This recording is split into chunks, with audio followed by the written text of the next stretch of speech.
Hello, Music Multiverse listeners, and welcome to Beyond Your Radio Unknown Sundays, where we take an artist, a band, or something relatively in the music world that could be unknown to most of the masses and might have the ability to become, something for our listeners to explore, appreciate, and connect with, like we say on album for today. Please remember that this is an extension of the article section on beyondyourradio.com. So if you want the full banter written by me, it's there. Tonight, we explore the beautiful songwriting, delivery, and sincerity of the band Amber Run. Amber Run on Unknown Sundays happened because of another unique part of the record store, the listening station for new music. You remember, right? Those of us that do anyway. And I'm sure some record stores might still have that. When you could listen to new releases on a wall that marketing companies had put in there, maybe, or it was the choice of the record store. Um, if you want to know who the real music addicts are, you just need to look there because you'll find someone like me who's going through all.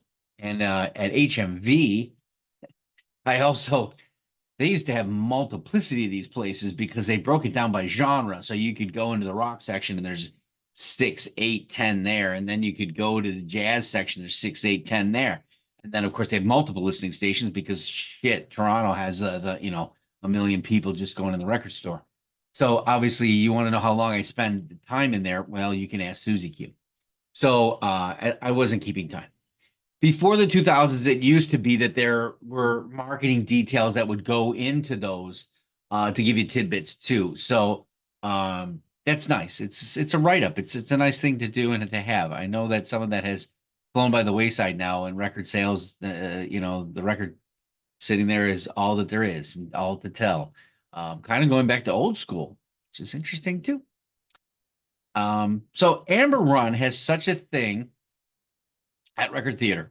This is prior, just before they didn't, they lost their existence. So I was listening to it, and it was nice getting a listen in before making a purchase, considering the fact that at that time, which is about 2015, I couldn't exactly have that disposable income. I got two children. At that time, I got to be a little bit more, changes were afoot, and I needed to be a little bit more responsible, which I hadn't been. Wonder, yeah, obviously. All right. So what did I hear that I had to have? Noah.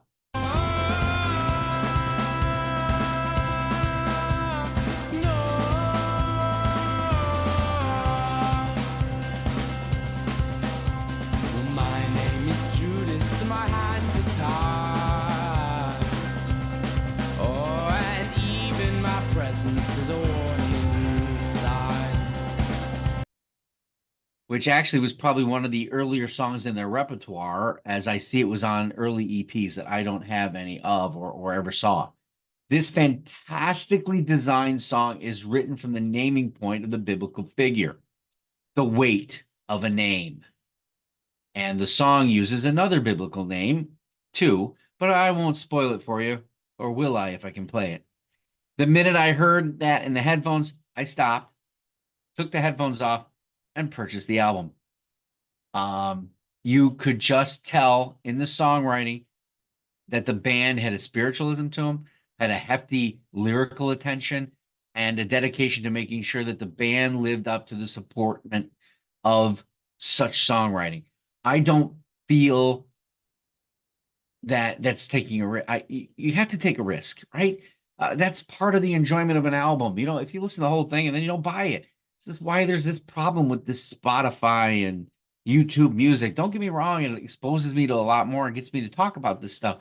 But I go out and buy it. I go out and absorb it. I don't know. It's almost like having the record store right at your fingertips now in that listening field. Now, instead, I can go through the genres sitting at my house. So let's get back on track here because sometimes I get off track. Um, so I do this. That sense of adventure is the true part of bringing an album home or popping into the car the minute you purchase it. Guilty as charged. So that's what I did. Now, I'm not sure if Mike Crossy at this time was a household name, but he certainly would become that way. Instrumental with the Arctic Monkeys, which those albums sound amazing and they're unique as hell, as well as the 1975 21 Pilots, which I will have to say I've never heard a single album from start to finish ever. So that's on my list of things to accomplish. This guy's mojo is, right? The mixing wheelhouse, the production. Not only does the vocal sincerely deliver, but it has that spirit, a little bit of haunt, and that space awareness that leaves you, I don't know, intently listening. I think I wrote perceptually driven in the article. Does it border on anthem? Yeah, I guess you could say so. But it's realistic anthem. It's not an overblown thing. It's a heartfelt anthem that has subtle instead of over the head. That is a tribute to how well the vocal lands, how well it works with the music and the production. So for me, the debut, 5 a.m., puts them on the map of an important band that somehow didn't become as household as I was expecting, considering the likes of Coldplay at the prior to that at the time. This does have that the little bit of Radiohead in there, in subtlety, not over the head in bombastic musicianship. And then of course Florence and the Machine on a female level. Of course they were crushing it at the time. So this is what Amber Run is up against. Sublime indie record, kind of just stalls out at, I don't know, like I don't remember the ranking, 30th or something in the UK. I don't think it even ranked in the United States. There's a couple of tracks from 5 a.m. that made some appearances on music soundtracks.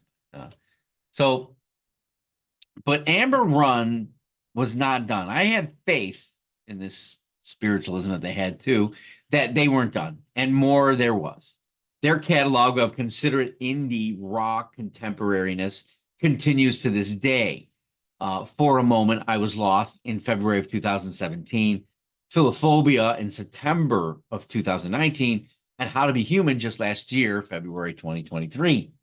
That 2023 record lives up to its naming, linking the error in our humanity and what we make of it and recover in it.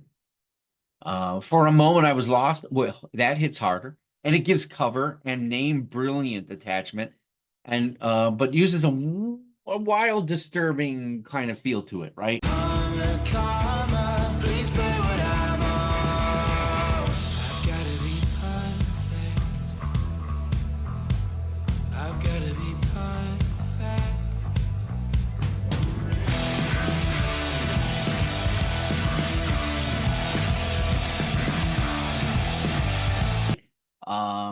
That one's rich.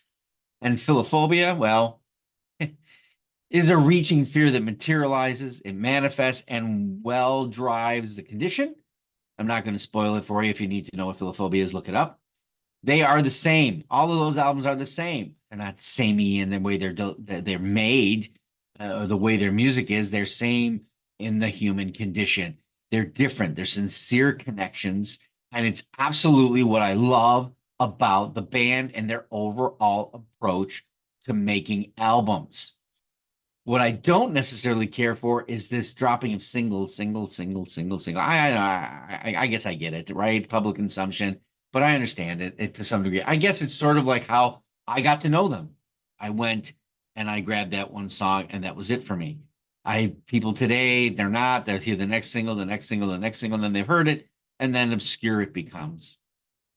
But damn it, people, just buy the albums and let them hit you like they're supposed to. The singles of a single don't make. Prime example, Peter Gabriel's record from last year.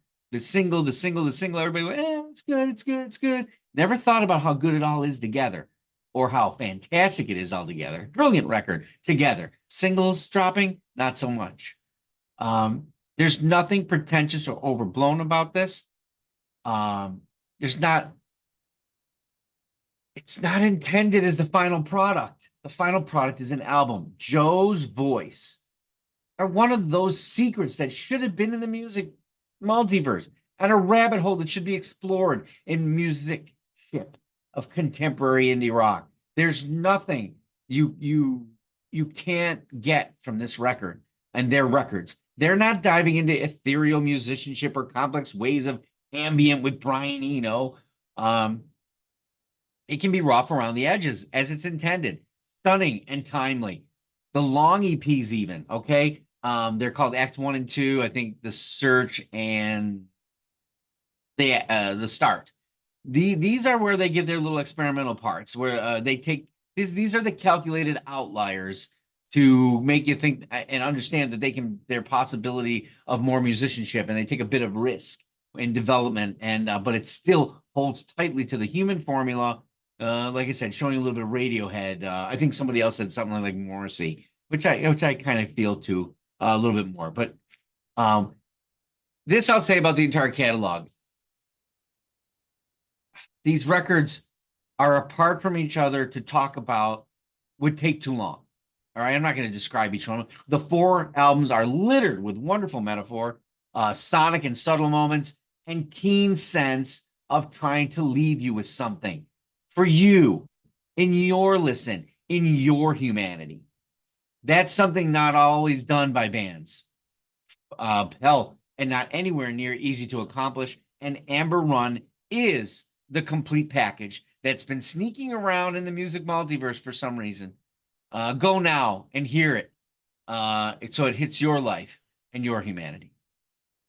Albums by Amber Run in my collection. Well, I only have two. I have the 2015 debut, 5 a.m., and I have the follow-up, For a Moment I Was Lost, in 2017. Still trying to grab the other records. I'm pretty sure after this run, I should be able to snatch them up as it's been reminding me. Did you know Amber Run? I'm sure there are some of you from across the pond, from Nottingham and all that know. What was your impression? We'd love to hear from you. Comment, like, subscribe, and when you do leave the comment, I want it. Don't worry about how it is. Type it any way you want it. I will reply to everybody. We're on the web at beyondyourradio.com, Facebook, Twitter, Instagram, and this YouTube thing, of course. It's all about albums, bands, artists in any genre or style. Join us next week for Project Pitchfork. Go beyond your radio with us, a real music appreciation channel. Thanks for watching and happy listening.